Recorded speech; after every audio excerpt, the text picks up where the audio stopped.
今日咧就係5月9號，我而家喺邊處咧？我喺俄羅斯嘅弗拉迪斯沃托克，即係邊度咧？就係海參崴啦。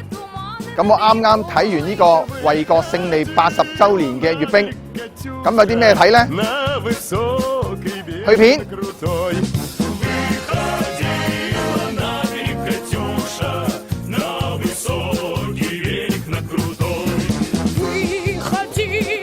衛國保衛戰呢，就係發生喺呢個1941年至1945年裏邊。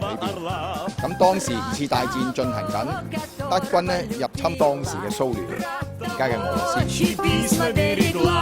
戰爭裏邊呢，共犧牲咗2600萬至2700萬人，當中包括軍人同埋一啲嘅平民。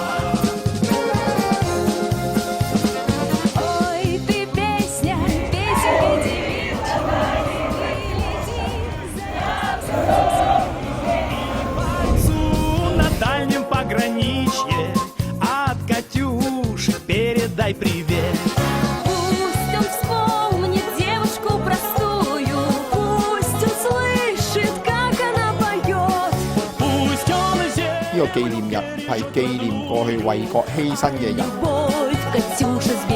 佢哋嘅家屬或者後人都會出席呢個紀念日，對戰爭嘅傷痛唔好忘懷。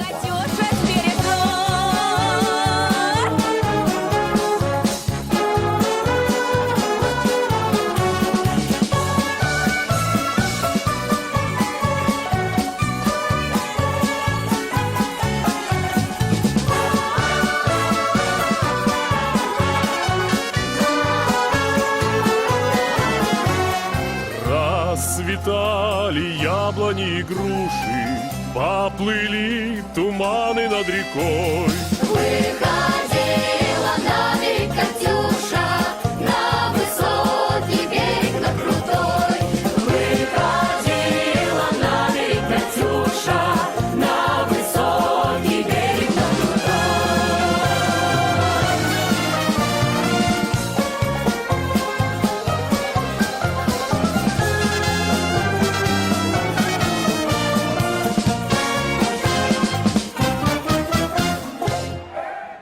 係咪覺得好睇呢？下年你可以親身嚟㗎啦！拜拜。Великой Победы! Ура!